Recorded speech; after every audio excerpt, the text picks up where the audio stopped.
Gas లేదంటే ఓపిక పట్టవచ్చు, కానీ ఎన్నెళ్ళు పడుతున్నా అంటున్నా. ఇప్పుడు 3-4 నెలల నుంచి గ్యాస్ గురించి ఆగడం ఓడు రాను ఇడ దెబ్బలు పోవుడు, సిలిండర్లు పోగొట్టుకున్నాడు. ఇదారా వ్యవస్థ? బతికేనా ఉందన్న?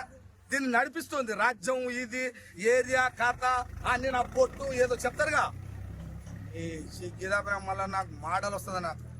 అందుకనే ప్రజలకు కూడా చెప్తున్నా, ఒక్కొక్కసారి నేను ప్రజలకే చెప్తున్నా, తప్పు మనదే అంటున్నా. నేను తప్పు మీదే. దొంగలకు ఓట్లేసారు, అవస్థ పడి ఎండలు చస్తారు. సావురు మరి ఎట్లా చేస్తారు? సావురమ్మా ఇలా బతుకులమ్మ. నువ్వయ్యా ఓటేసి మిమ్మల్ని రాజ్యం మీద కూర్చోబెట్టి ఎంత గొప్పగా చేయాలరా వాళ్ళకు? కాలు మగి దండం పెట్టి తెచ్చి ఇంటికే వేసుకొని పోలే ఓటు. దొంగలు వచ్చినట్టు ఇళ్ళకి తిరిగిరు కదా, 3,000 5,000 లత్కోరగాళ్ళు వచ్చి పంచరు కదా. అవులే నా కొడుకులారా, పైసలు మాట్లాడారా వెదవా? పంచిన నా కొడుకులు నాటకాలు చేయొద్దు. ఒక్కొక్క నా కొడుకును పంచుతారు, ప్రజలను మోసం చేస్తారు, ఎర్ర టెండలు నానబెట్టి చంపుతారు. ఈ బాధ మీ అమ్మకో, మీ అయ్యకో, నీ ఇంట్లోనో, నీ చెల్లెకో జరిగితే అర్థం నా కొడుక.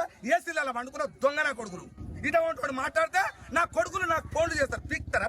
ఫోన్ చేసి ఏం చేస్తారా? పోచుడికే ఆ కొడుక. ఒక్కొక్కరిని చెప్తున్నా నేను, సమాజం మొత్తం చెప్తున్నా.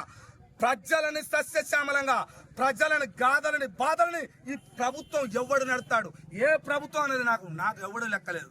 వీడా వాడ ఎవడన్నా రాని ఏ ప్రభుత్వం అని నాకు పార్టీలతో నాకు సంబంధం లేదు. నాకు కొడక నేను ఎవడన్నా సమాధానం చెప్పడం గురించి మాట్లాడుతున్నా.